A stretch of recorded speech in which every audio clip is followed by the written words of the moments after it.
Hello and welcome to the 56th episode of Downtime Podcast with Jeremy and Alyssa. I'm Jeremy. And I'm Alyssa.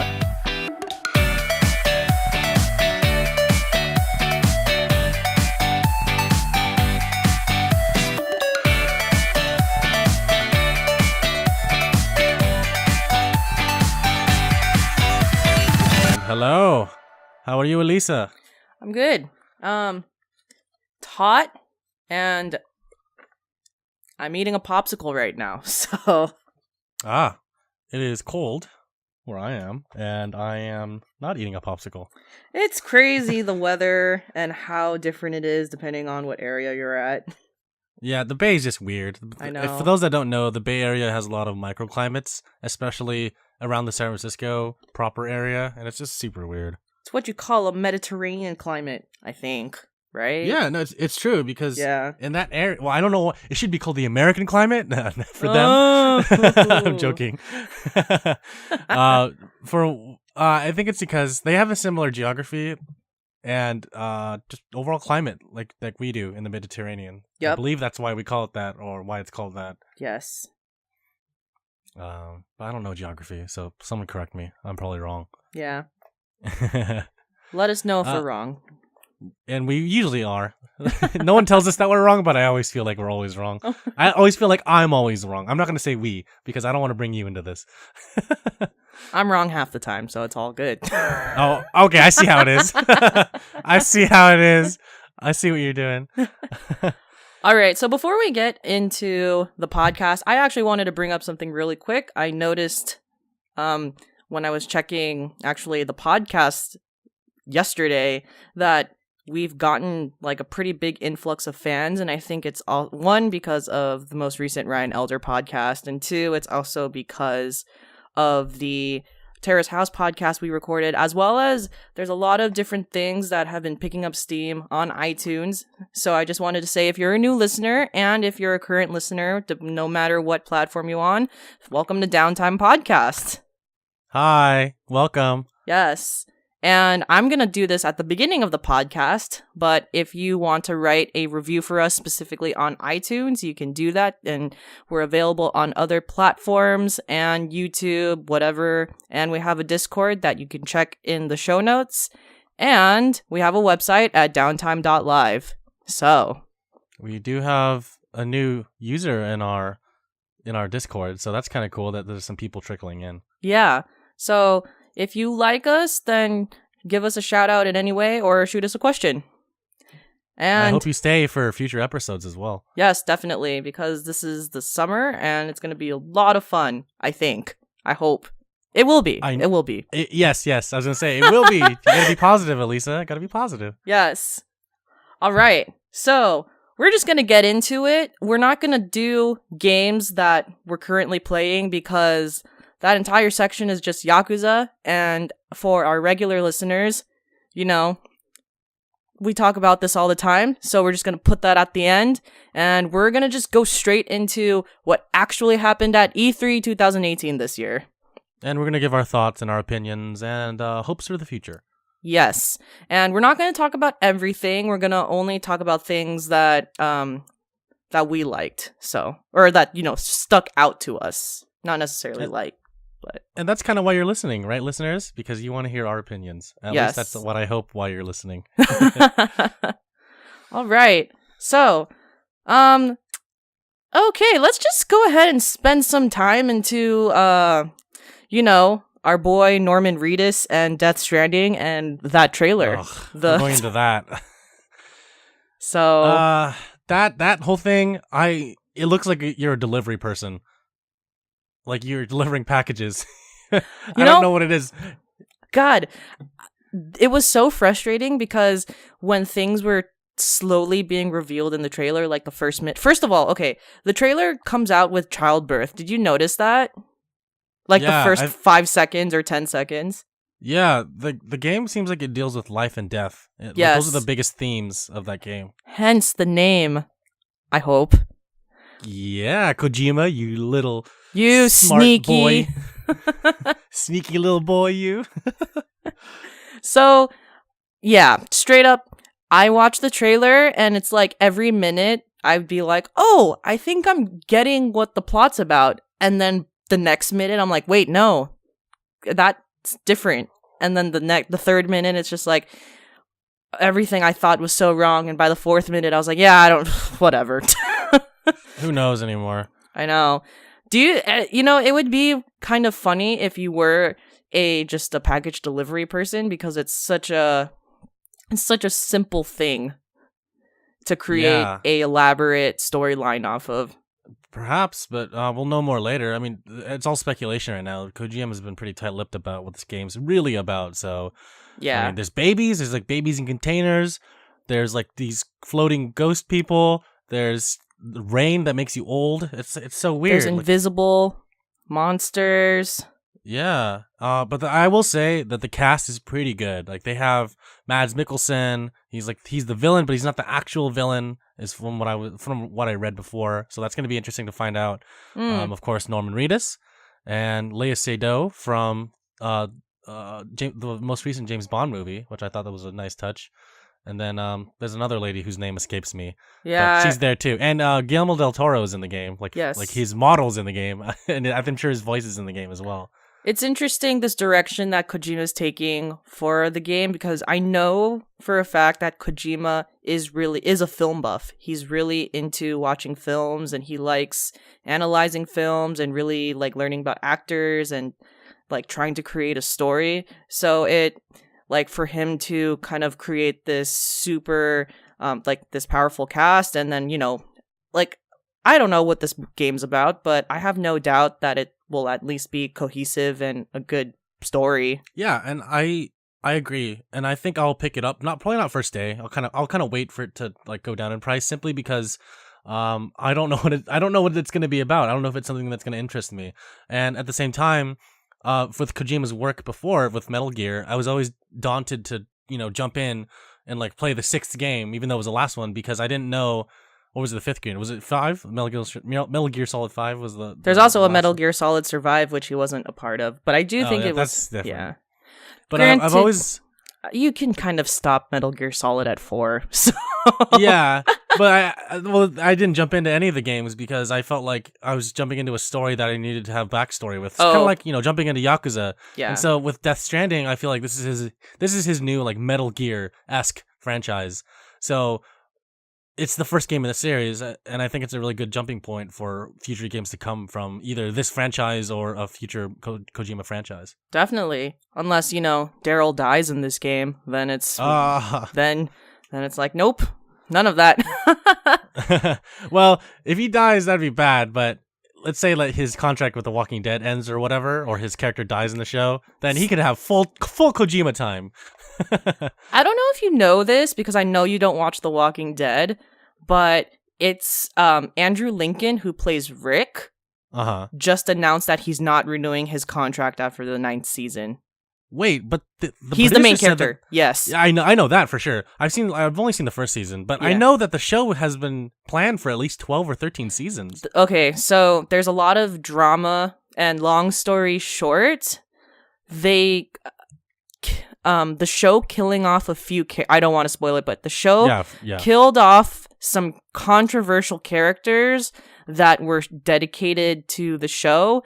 Along that, they killed off a character who was prepping and buying a house and getting ready to basically finish off The Walking Dead until season 12, and they killed him off after he showed dedication. What? That's messed up. And so there's a lot of rumors that the cast is very, they're upset about it because they care about this actor. And so I think we've ran its course for The Walking Dead, but also the way you're treating the cast that's been so supportive and dedicated all this time, like I can't support it anymore. Oh man, that's messed up. That being said, Norman Reedus is still in this TV show. He's just like, hey, I'm here for my paycheck. I'm just here to hang out and have fun with my long hair. Yes. Now, I will say from the trailer, I got some vibes, especially when they were showing the babies and test tubes and whatnot. I don't know why, but yeah. my gut kind of went to something that's Children of Men-esque, if you've seen that Clive Owen movie. I did watch that Clive Owen movie. Yeah, where it's kind of like no one's fertile anymore, and they discover that there's one person in the world who's actually pregnant. I don't know why, but there's got to be some, the whole life and death thing. There's got to be something significant about these babies. I agree. But I think they acknowledge that the baby that Norman Reedus is carrying is a clone of him. So it was also implied that if he died, then he could always be reborn. Seems to be a common theme in a lot of futuristic entertainment right now. If you die, you can just be reborn. Oh, yeah. I mean, I guess so. Yeah. So, might as well capitalize on that. Yeah.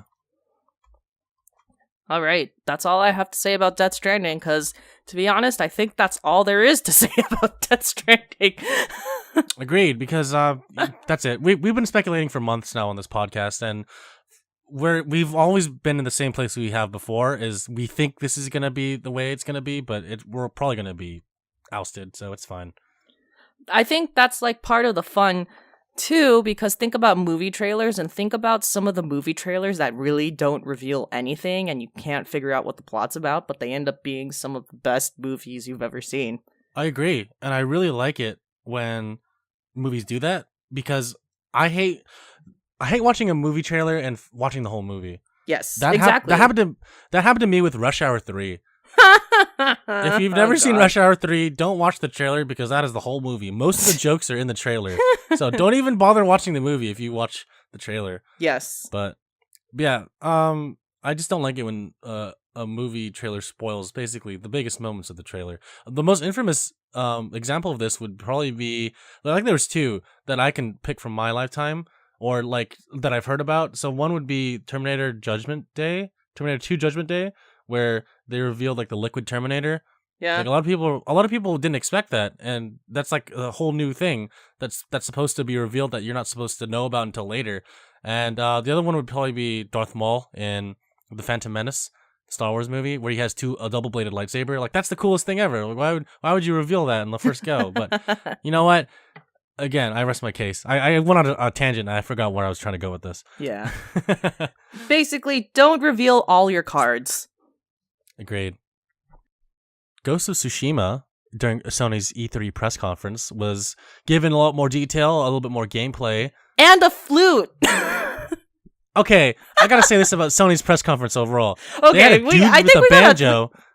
Oh my god, Sony's press conference was fucking ridiculous. It was so weird. The guy with the banjo, and then they were in a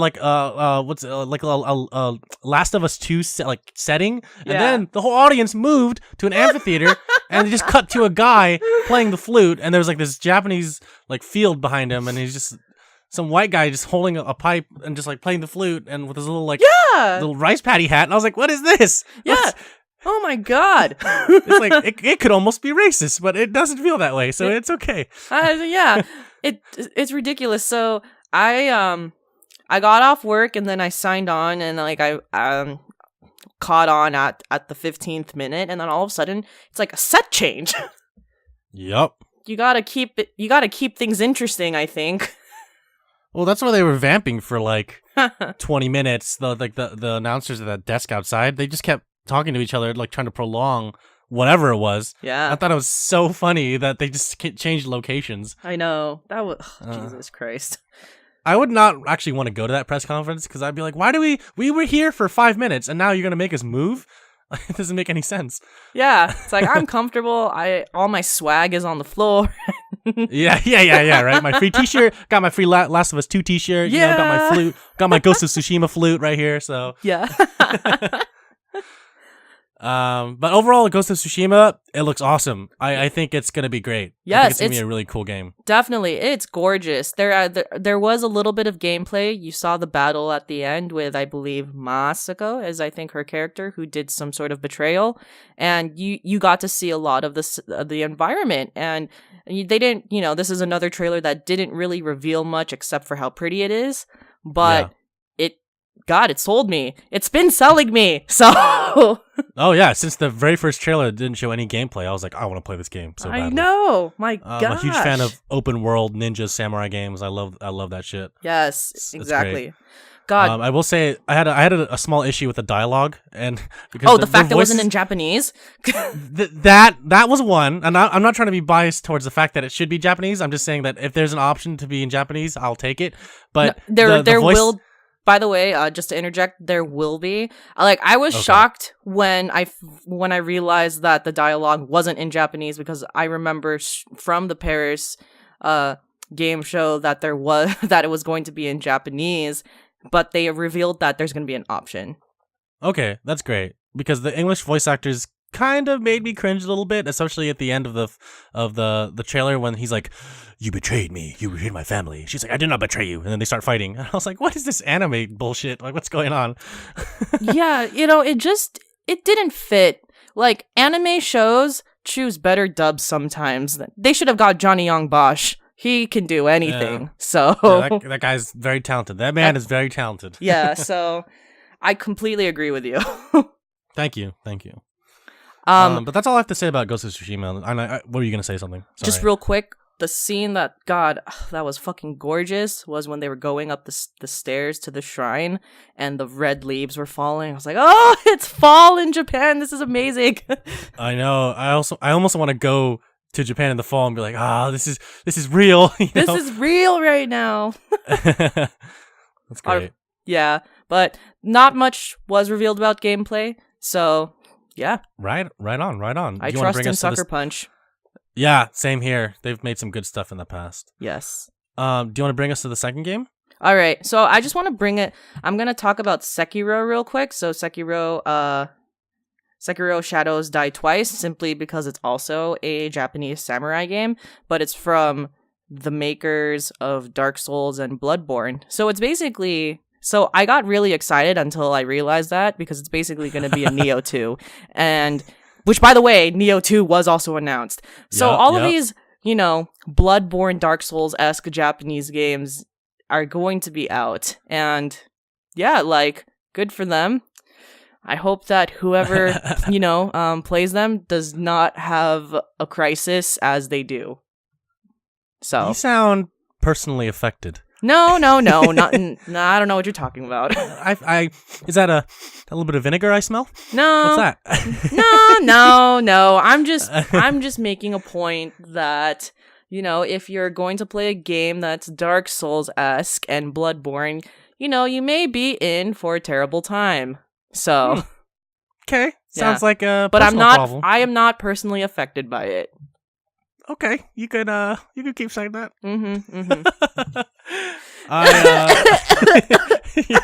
You're coughing, crying. It's a video game. You're gonna live. Don't worry. Holding back the tears just the whole time. I'm only 20% finished with Nioh because I needed a break. If you're listening, Team Ninja, give her a break. Please give me a break. Anyways, that's all I wanted to talk about with that, and that's all I will give that, because I'm not bitter. Agreed, because I think that I'm definitely gonna play Sekiro. I think it looks really cool. I've never played Dark Souls or Bloodborne, but I know that From Software, the company that makes those franchises, is doing a really good job with this one, because the previous two games were the previous two franchises are kind of dark and broody. This one is, but it seems like there's a lot more color because it takes place in the daytime. Yes. So I think that's gonna be fun, but I don't think it's gonna be fun as the fun that I'm thinking of. I think it's gonna be throw my controller at the TV fun. Oh, it will be. 100% will be. Perfect. It is a very pretty game, though. I will say that. Oh yeah. Okay. Can't wait. Yes. All right. Game I want to.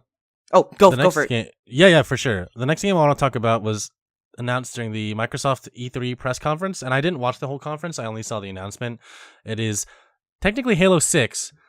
I forgot the subtitle of it, but it's going to be on PC.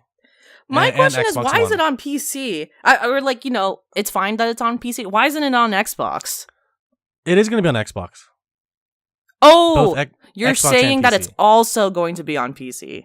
Yes. Got it. So there's nothing known about the game other than that it's using the new engine called the Slip Space engine, and it looks beautiful. The Slip Space engine? The name is based off of the engine drive in Halo universe that makes things go from planet to planet. Anyways, then no, we don't have to talk about that. The game itself looks really awesome, and I hope that whatever comes out of it, because you play Master Chief again in this game. In the previous one, Halo 5, you didn't really play a lot of the Chief since you were focused on a new guy. But this time it looks like they're doing away with that, and you're gonna play Master Chief. So it's kind of like back to its old. Not necessarily back to what it was, but like... Yeah, I feel like it could be a reboot for all we know, because the armor kind of looks like the first game's armor in the trailer. Halo Infinite, by the way. Halo Infinite, oh, that sounds awesome. Yeah. Who knows what it might be? It's a Halo game. It could be a sequel to the already long-standing franchise. It could be a reboot, I don't know. But it looks cool. Yeah. Well, whatever it is, I think I'll definitely check it out. I probably won't buy it, because... I don't know. I just don't buy Halo games. I've played them all on like friends and cousins consoles because they all have Xboxes. But I never owned an Xbox. I was always PS, like PlayStation, Nintendo, and PC. So yeah, I was about to say. I mean, like I'll only play this at parties. I won't get the PC version. Yeah, I just like first person's just in general not my type of game. So for sure. Yeah. Yeah. That's all I have to say about Halo. All right. The Last of Us 2 was a very interesting trailer that revealed a lot, actually. So, it basically got revealed in this game that Ellie's a lesbian. But I thought we knew that before, no, though. Exactly. But you could have found out earlier that she liked girls if you played The Last of Us, the Valentine's Day DLC. Yep. So it's like some like games were just like, this is so progressive, or like, oh my god, she's like she likes women, or blah blah blah, and then like I realized, oh yeah, you only knew that if you played the DLC for it. Right. So it was it was fun seeing the like, I guess, so to speak, the shock value of people who never played the DLC before. Yeah. And mind you, there are people that own that game, the first one, but yes. have never played the DLC. So Exactly. That's cool. Exactly. Yeah, that's cool. Yeah. But by the way, I don't know how much you were paying attention to the intro, but it was like hilarious because that fucking guy walks up to Ellie and is just like, oh yeah, do you think that girl's gonna get back with me? And then, and then Ellie goes, I don't know, like 2 weeks, 1 week. And then the girl walks up to Ellie. Yep.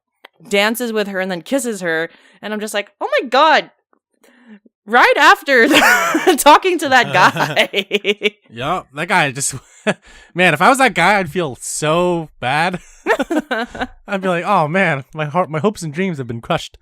But hey, that's what the writers wanted to do with that part, so I guess more power so. to you. Yeah.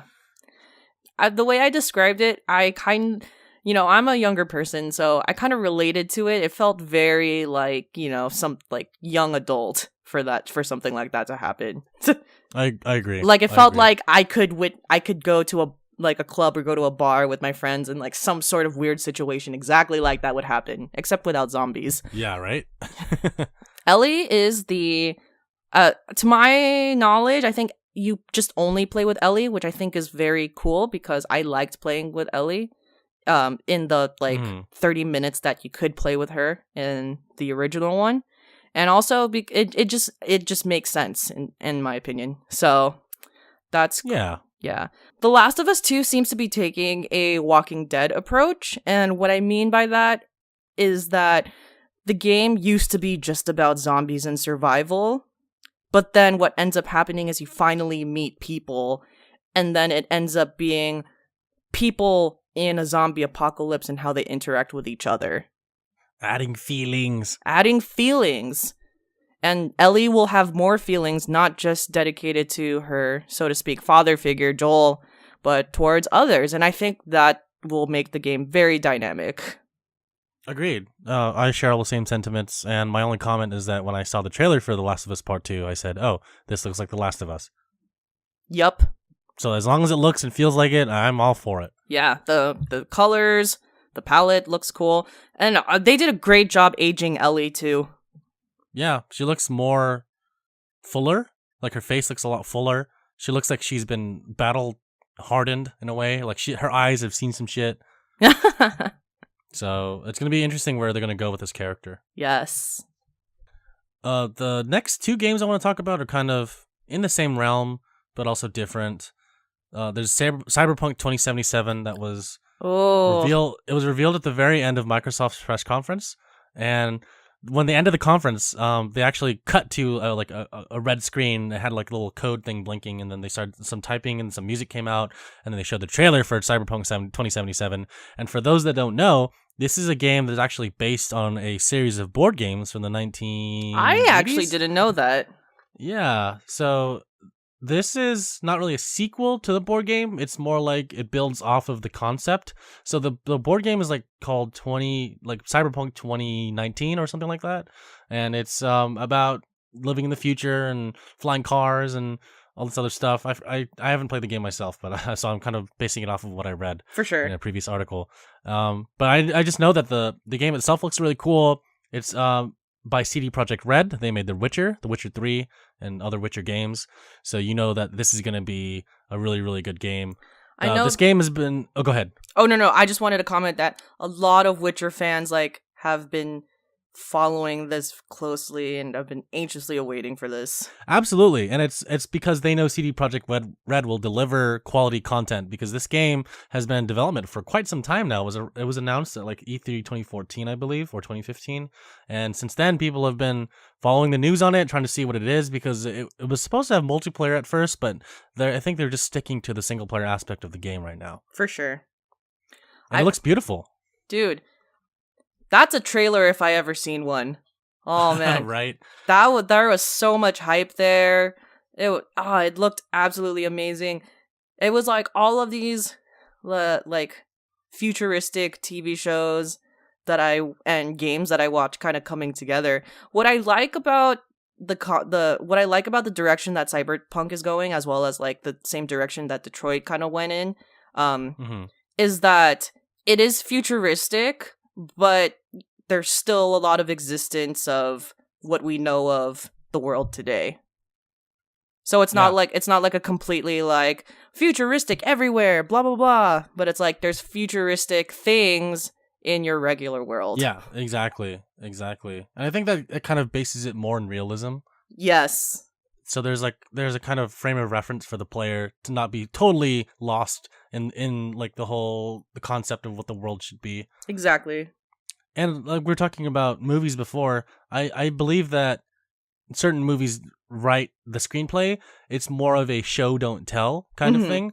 And a good I think I've brought this up before, but a good example would be John Wick. John Wick shows you a lot of stuff, but they don't tell you in the script itself. Like they have the coins in the movie, they have this whole secret society of assassins. Yes. But they never tell you about what they do exactly. They just show it to you, and I think that's really good. Yeah. So I'm hoping that CD Projekt Red takes a note from movies like that and put it into Cyberpunk 2077, because I think that it's going to be a really good game if they just don't tell you what's going on and just show you what you're doing.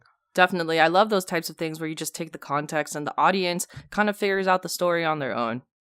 Yeah, because I'm sure people have to understand that not everyone's going to be that dumb. People can figure it out. Oh, of course.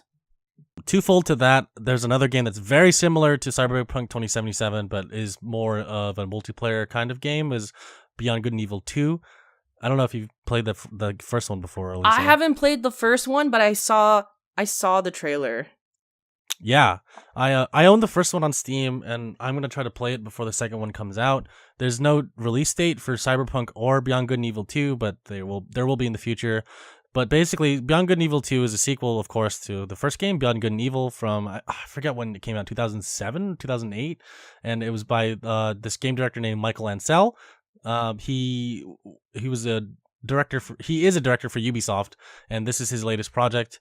They said it's an open world, futuristic, third-person action game that has multiplayer elements. So whatever that means to you, I hope that this game does really well, because the first one looks like it's a lot of fun. I've played a few I've played like an hour of the first one so far, so I think that I hope that the second game is a little bit better in terms of scale, because the first game is extremely linear, and the second game is promising to be an open world, non-linear type of gameplay style. So we'll see what happens with that.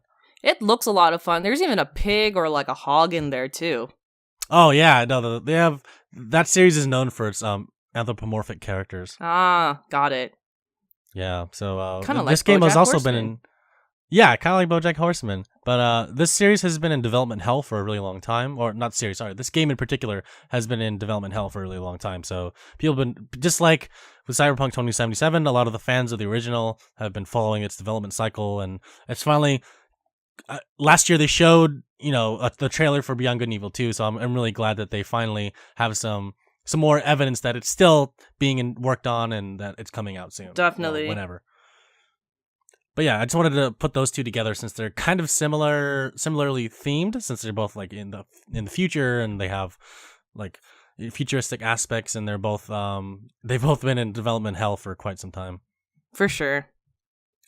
But I feel like when you finally kind of announce a game, then they're somewhat close. So yeah. I mean, Agreed. I take that back, Square Enix. Anyways, but we won't talk about that. Yeah, we won't talk about that. And I'm sorry. I know Kingdom Hearts got announced, but it got announced for January 2019. So it's just like, okay, well. Anyway, Utada Hikaru had a really good song.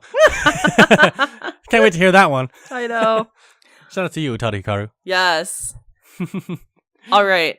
I want to talk about the Bethesda press conference because that one was my favorite out of sheer self-awareness of themselves. Yes. I have to. Let's start at the beginning because I want to say that my brother and I sat down and watched it for like the whole time on Sunday, and they said, "All right, Rage 2 and announcing Andrew WK," and my brother and I are like, who's Andrew WK? It's interesting. I think I know who that is, and that guy is a TV he's like a TV host, like kind of like back in 2008 or 2009. Oh, interesting. I swear I think I know who that's. No, never mind. Sorry. Okay, yeah, exactly. Never mind. People, I've talked to two people so far. They're like, yeah, I think he put out a good song recently, and they look him up. They're like, yeah, I don't know who that is. I was like, okay, no one knows who he is. Yeah. But I'm sure he's popular somewhere. But yeah, that whole part was hilarious, and Rage looked cool. But I'm probably not going to pick that up simply because I haven't really played the first game, and I'm not really a huge fan of the series overall. Yeah, for sure. What did you want to talk about specifically? Oh God, the commercial with Keegan-Michael Key was so fucking good. Gold. When the meme is aware of itself. Yep. I'm glad that they embraced that. It was hilarious that they did that, but they actually did show that Elder Scrolls 6 was coming out. So yeah, that was the thing that he's like. Todd Howard was like, and we're gonna close out the press conference with something you all love. Here it is. All right, thanks for coming. I was like, oh, you're not gonna say anything else? Like, no, apparently. What an ending! What an ending, dude. He's just like, this is our biggest thing. All right, bye. I was like, oh my God, that's how you do a press conference. Yes. Not like, give a fuck. Exactly. But, I mean, Skyrim Samsung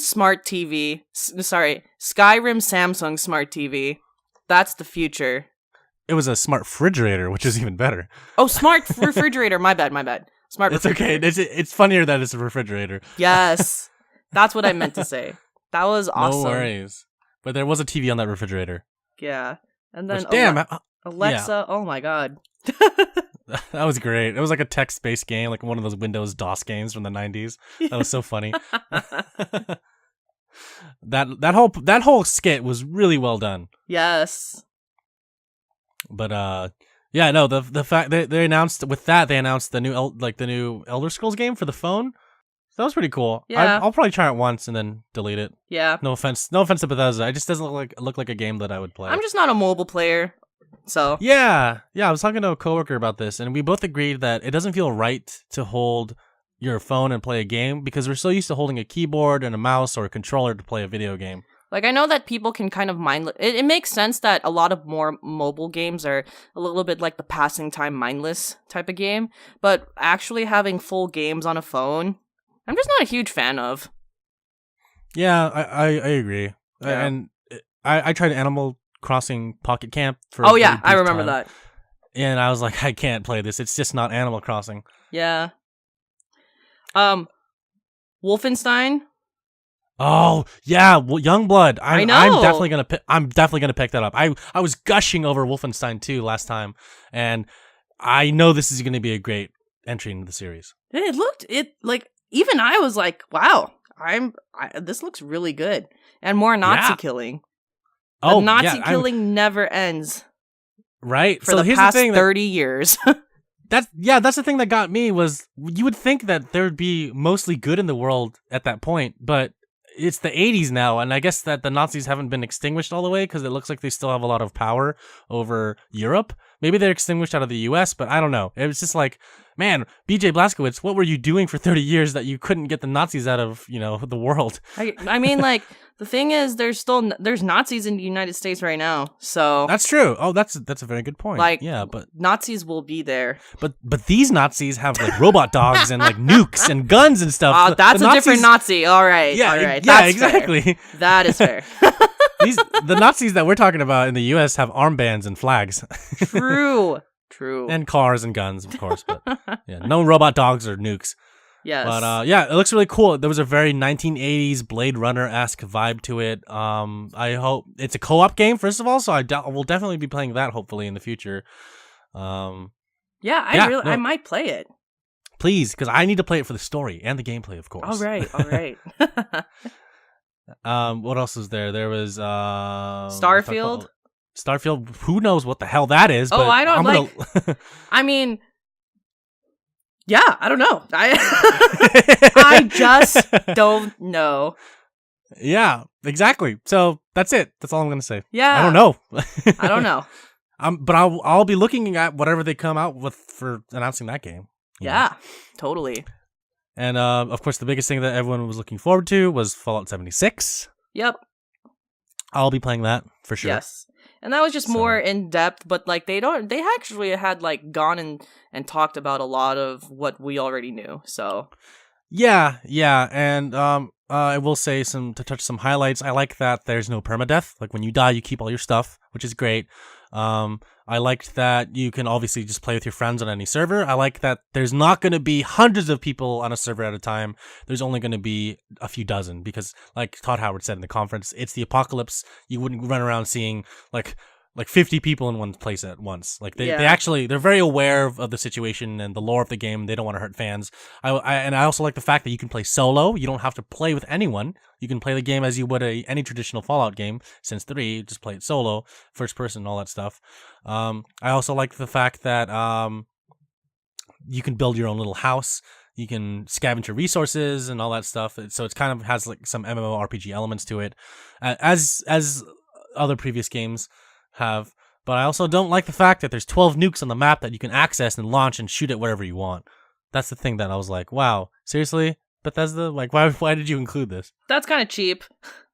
Yeah, like they showed that you can get rare loot from nuking like a certain place on the map, but is the place on the map permanently like that from now on? I don't know. We don't know yet. Yeah. What happens if you nuke the same place twice? Yeah. So we'll have to find out. We'll see. Yeah, I guess we'll see. I wonder if this is going to be cross-platform. Probably not. Because no, definitely not. I mean, like after the whole Fortnite fiasco, it's probably not. No, I don't think so. And that whole thing is just a shit show that we probably won't talk about now because I don't want to. So stupid. All right. So I think that's all I have to talk about. Did you want to talk about Nintendo stuff? I want to talk about one more game before we go. It's called Atomic Heart on PC. Mm-hmm. It's created by the studio called Mundfish, and it's about an alternate universe during the Soviet Union rule. And that's all I know so far. If you watch the trailer, it looks really trippy. There's all these like liquid monsters. There's like zombie clowns. There's a Blade Runner pistol. There's like rocket launchers, and there's like drone robots. It looks really crazy, and no one knows anything about the game. Too. Yeah. Look up Atomic Heart. It looks really cool. I recommend whoever's listening to check out the trailer because it looks trippy as hell. And let me know what your thoughts are. Is it a Soviet Union horror game? Yeah, it's a Okay. first-person horror action game. I wouldn't say horror, but there are some horror aspects to it. Okay. But because I would classify horror as you don't have a gun or you have a gun with limited ammo, but this game looks like you just have the biggest and best guns and you're just shooting all these things. So it's kind of like a cross between Outlast and Serious Sam. So Nintendo, what did you want to say about Nintendo? Oh, I mean, to be honest, the only real thing that like struck my attention was the new Fire Emblem game that's coming out, and that unless I got a Switch, I can't play. But hey, come over. What's up? I know, but it looks cool. That's all I have to say. Absolutely. Yeah. I'm not a huge fan of the series simply because I haven't played the games, but I mean, maybe I'll check this one out if Yeah, there's a lot of good it's reviews. classic JRPG. So it's what you expect when you think of that genre. And it's medieval-ish.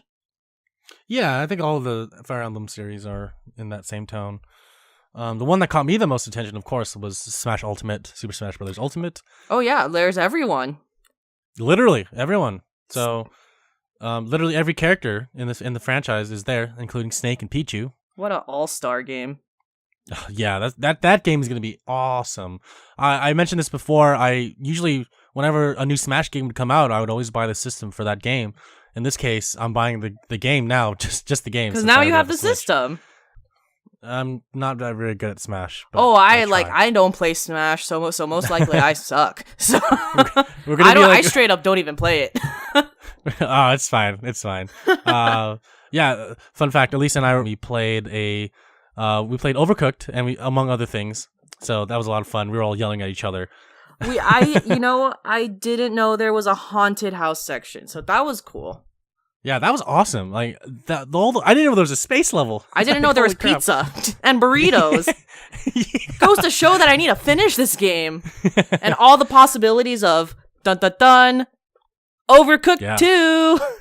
Yes, good segue. Overcooked 2's coming out, and that looks awesome. That game Who looks knows so much what fun. you can make in that game? More burritos. And tacos. Yes. When is the release date? I don't know. Do you know? Okay. August 7th, 2018. Oh, wow. So close, actually. Oh, shit. Okay. I'm buying this for sure. Nice. I really want to buy this game. Yeah, so Overcooked 2's coming out. If you're listening to this, it's coming out August 7th, 2018. Yes. If you're listening to this in the future, it already came out. Dun dun dun. Oh my god. Yeah, so I think that's it.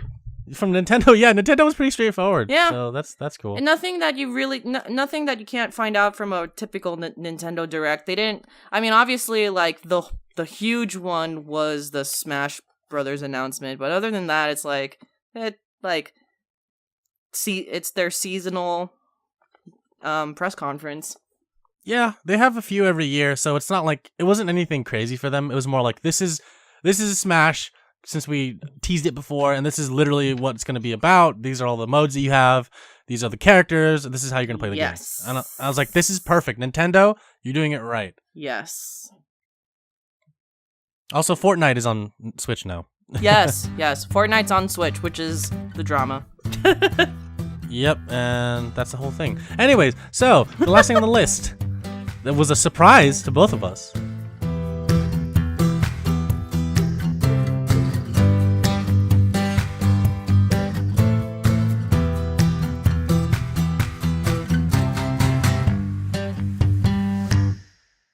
I'm like looking at the list. I'm like, wait, what have we not? Yakuza 0 and Kiwami. Oh, yes! Dude! Are now on PC, yeah. Which is perfect, which will segue into what we're playing later, but... Yeah.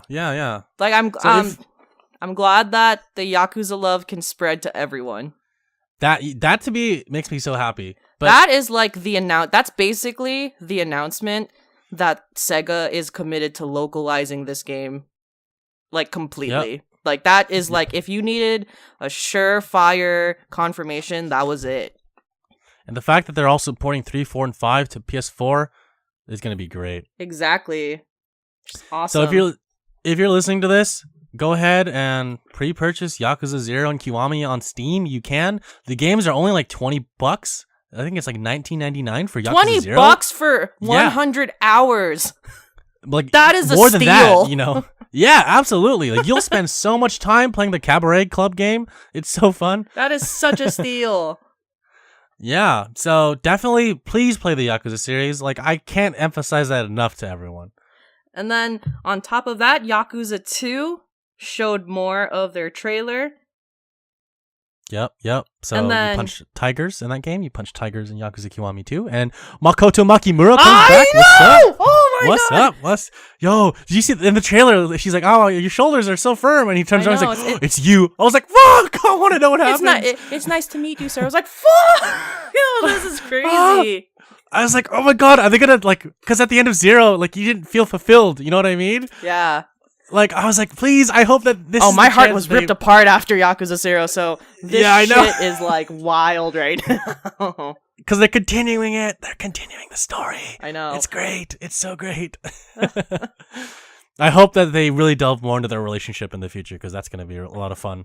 I just need them to at least be friends and acknowledge each other. I don't even need them to be in love anymore. I just want them to, like, have any relationship of some sort. Yeah, I just want her to realize that he's the one that saved her in the 80s. I know! I just want that. I just want that in my life. Recognize me, senpai. Yes. Also, Kiryu fucking kicks a tiger. Why? We'll find out. Peter's gonna have a word about this. Dun dun dun. But I don't know why. Like, and we'll find out in August or September. So yeah. Definitely, as we said before, Alyssa and I have pre-ordered Yakuza Kiwami 2, and we'll be playing that and sharing our thoughts. Yes. Speaking of Yakuza... So that ends our E3 2018 talk. We hope you enjoyed it. Now on to what we're playing, and Yakuza. We played Yakuza. That's like, yeah. I don't know what else to tell you. But now I can officially talk more comprehensively about Yakuza 6, because now I am playing it, and I finished Yakuza 5. So, where are you in Yakuza 6? So, like, remember when I was having a crisis and I texted you? Yes. I only got to chapter 6. I had to sleep through a lot of this weekend. I was just too tired from work. It's fine. But first I will talk about Yakuza 5, and then I'll talk about Yakuza 6 since I know you finished it. I didn't finish Yakuza 6 actually. I'm on the last chapter because chapter what is it? 12 is the second to last chapter. It's like an hour-long movie. I swear. I believe it. my brother and I were just sitting there like, when is this going to end? I want to go save and play other things, but it just wouldn't end. And he's like, this is intense. I'm like, this is the whole game. Yeah, I believe it. So, yeah. Yakuza 5, I finished it. I played through all 5 characters and the finale, and Congrats. Thank you. I can honestly, genuinely say, I've only played Yakuza 0, Kiwami, and 5, and this is my favorite Yakuza game I've played so far. Awesome. And I had to look up this game, obviously, after I finished it, and I realized that the fandom is torn with this game because there's 5 characters. So, and, like, you know, some people, they just simply want to play with Kiryu, and on top of that, some people just weren't invested in all the storylines. If you played all 5 characters and you loved it, this is like beyond, like, this is like one of your tops. If you didn't like some of the chapters or some of the characters, then, you know, you would rank this lower. For me, that makes sense. Yeah, exactly. So I loved it. So a few points that I wanted to make that I haven't yet is that without going into spoilers, Majima in this game is very interesting. Like, Majima is not necessarily everywhere. Like, it's not a Majima everywhere, but Majima plays a very integral part to the storyline. And it was very cool watching it unfold. So nice. Yes, and on top of that, you play with Kiryu, Haruka, Sajima, Akiyama, and then Shinada. And Shinada is a ex-baseball player who was accused of betting, and like he's an ex-baseball player, and now he writes adult stories. I need to play this game.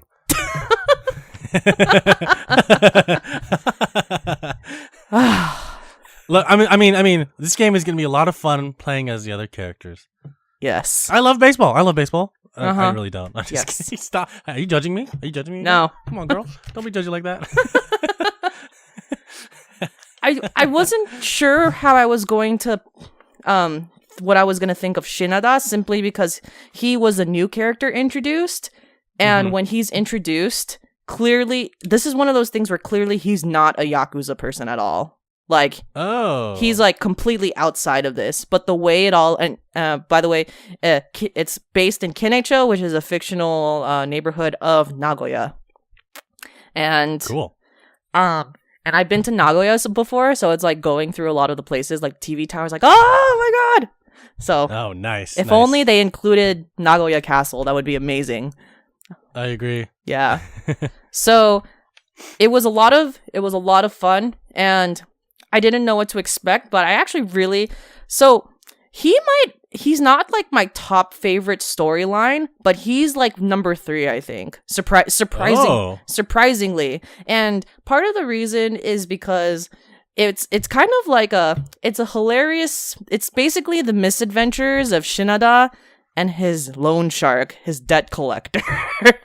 Like, wow. I kid you not. Like, so his debt collector or his loaner is Takasugi, and he's just this guy, and it's funny because he's just like, I need your money, like, look how much money I fucking lent you. And then when, throughout you get involved in Yakuza stuff, and Takasugi's like, shit, I gotta keep this guy alive so he pays me back. Wow, that's crazy. But it's like, they end up forming this wonderful friendship, and it's just like, oh my god. It's actually like definitely one of the more heartwarming storylines. Also, nice. What was fun about Osaka is that Haruka and Akiyama were a shared chapter where they went back and forth because they were both in that city. And, oh, that's cool. And how it unfolded was like, oh, loved it. Just absolutely loved it. And also, God, Haruka's fucking minigame is amazing. I am a top idol star now, Jeremy. I've done everything I can, and wow, I'm the best. So I told you you'd love her character. I won simply because of I'm the a games. Princess. I won the Princess League. It's amazing. Oh. So, wow. So were they all rhythm games? All of her stuff was rhythm games? It was all rhythm games, singing, dancing. Wow. And, okay, I have to tell you this. I'm going to upload a video of it because it's just so fucking hilarious. But there is a mini game where part of it is you have to boost Haruka's, how would I say this? Her appeal, her public appeal. Okay, so you have to do marketing and advertising events, essentially. What? And there is this game called Running Girl, and Running Girl is a commercial where Haruka's running. And it's a mini game of me running. Like, I'm not being chased. I'm running. Please upload that. And like that. Just me figuring out for the first time what this was. I was like, oh my god, this is like a legit thing. That's awesome, dude. So, God, like I can. Yakuza never lets me down with stupid shit. So. Absolutely, Yakuza is amazing. I know. I love this story. I think it's a must play for people for sure. But the one thing that I did not like about this game overall is not necessarily the old controls, because I got used to it, but it's like you can tell that this game was made during the PS3 era when things weren't necessarily refined yet, and if you're so used to PS4 at this point, then obviously things are going to get a little hairy. The one thing I didn't like is that when you get into a combo, you just have no chance of breaking the combo anymore and blocking. Like, it's just kind of like, oh, this guy's attacking you. Oh, nope, the block doesn't work. Like, I can't break my combo. I just have to let the combo go through and be hit by this guy and fall. Oh. Yeah. Yeah, so it's like it gets annoying for boss battles, not necessarily the local thugs. Okay, because I think it'll be the same when they transfer it over to PS4 for the port. Yeah, they may clean it up, but we'll see what happens. Okay, for sure. Yeah, this game is full of betrayal. I cried plenty of times. There was this one betrayal that like I was bawling because I couldn't believe it happened, and yeah, just be ready for a lot of betrayals in this game. Okay, I was so betrayed. When that moment happens, we'll talk about it on the podcast. I was so betrayed. When I catch up to you, and when we play 2, 3, and 4, we'll do spoiler casts for every Yakuza game. Sounds good. And we'll talk about the betrayal, and whenever that happens, and whenever the localization of 5 comes out for PS4. How could this happen to me?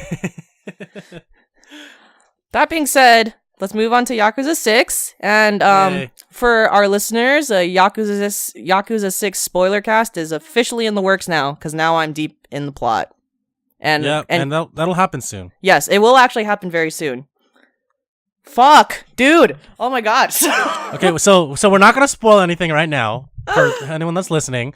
So we'll talk in code, kind of, or we'll just like kind of talk about certain events or certain things that happen that you kind of are not spoilerly related, but you can tell me things that happen in the game and we can react to them. Because clearly I'm going to say shit and Jeremy's answer is going to be like, oh, okay. Or I'm not going to say anything. And I'm like, or you're gonna ask me a question and I'm going to be like, I can't answer that for you right now. I know.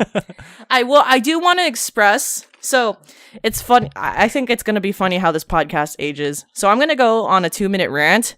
And by the time that the next podcast comes out, and to be honest, by the time you as a listener hear this podcast, I'm probably going to find out exactly what happens. But I went on this rant. And I have a prediction. I have a prediction of who the baby's father is. And it's because one of my hobbies is analyzing films that I feel like I figured out who the father is. But apparently I don't find out the father until the double-digit chapters. So it's like I'm backtracking a bit. But I feel like there's no way that the father can't be Yuto, like, and obviously, like, if you played Yakuza 6 and you're just like, oh, like, this girl's so fucking wrong, or like, oh, duh, like, I don't know how you're gonna listen to this, but, so I just feel like there's so many hints that drop that this baby, for one, Yuto and this baby just have like some sort, or Yuta and this baby have some sort of connection, or connection meaning that they enjoy being in each other's presence.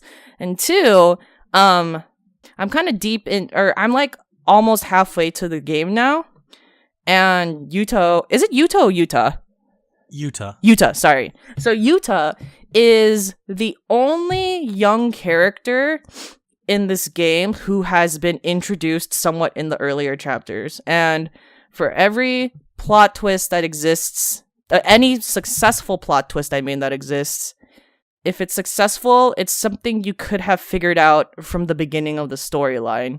And I feel like there's no other newly introduced character of Yakuza 6 so far that's young. It only makes sense in my mind that I think this guy's the fucking father. And also, this motherfucking guy ran out, like, low-key was, like, trying to avoid, like, some certain situation. So I feel like he has to be the father. But, like, Thank you for sharing your thoughts. Yes. So that's all I have to say. And by the time the next podcast comes out, I'll probably know exactly who the father is.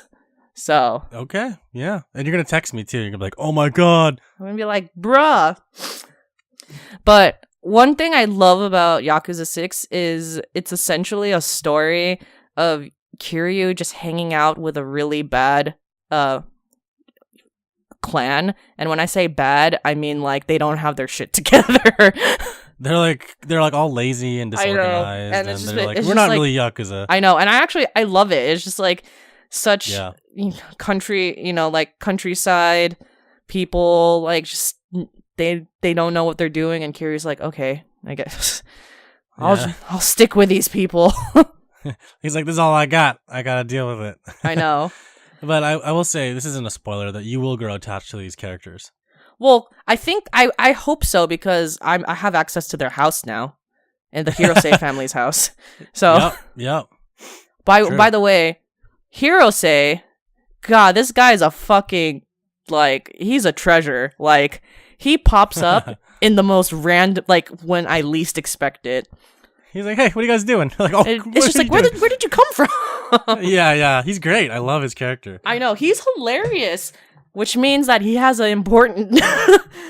Clearly the family's named after him.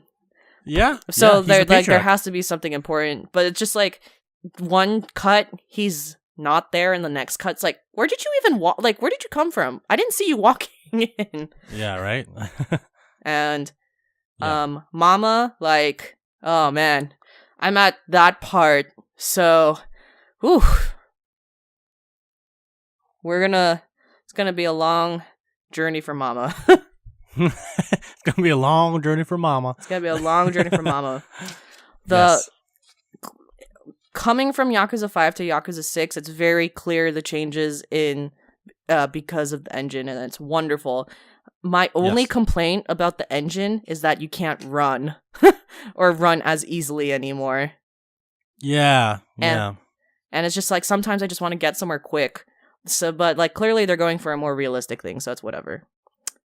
I do, to add to the realism part, I like how Kamurocho looks more like its actual counterpart in Tokyo, which is a lot better.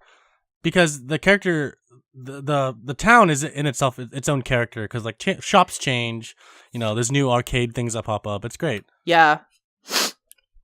Lastly, Go ahead. Oh, lastly, the point that I have to make of where I am so far is motherfucking Haruto. That baby simulator of trying to make him stop crying. Almost. This might be the one mini game that gives me a headache. It's the worst one. I can't stand this mini game. You have to walk from point A to point B, and sometimes Haruto triggers it like 7 times. Yep. Oh, come on, boy. Why? So goddamn frustrating. Oh, but you know what? That's only that part. You don't have to do it anymore after that. I hope so. I am positive, because I'm so far now that I could tell you that, you don't do that in minigame anymore. Oh, thank God. Mm-hmm. That's the only time you do it. But thanks for sharing your thoughts. I don't want to say anything, because like, if I say something, because I only got to the final chapter today, and a lot of stuff has been revealed. Like I said, this podcast is going to age, and by the time I record this next one's going to be like, oh, by the way, before you talk a little bit about the penultimate chapter, the best fucking sub-story of this goddamn game, and like, oh my god, is Onomichi with my charming Hasuku face, and my ramen hat, and my fish pouch. And my sweet pose. God. Oh no. Oh no. Did you finish that sub-story? I finished it. I hope there's more, to be honest. I finished the first one. Oh, yes, there's more. Oh, thank God. Okay, great. I love how all the kids are like, oh yeah, beat up those guys. It's so great. Yes. Oh no.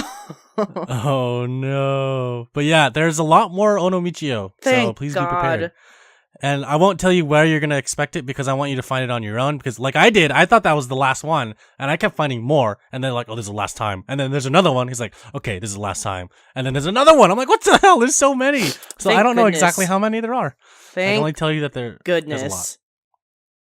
Yes. So, that's going to be interesting. I actually don't want to talk about the penultimate chapter, since it's spoiler heavy. Oh shit! Anything I tell you is going to ruin the rest of your game. Okay, for sure.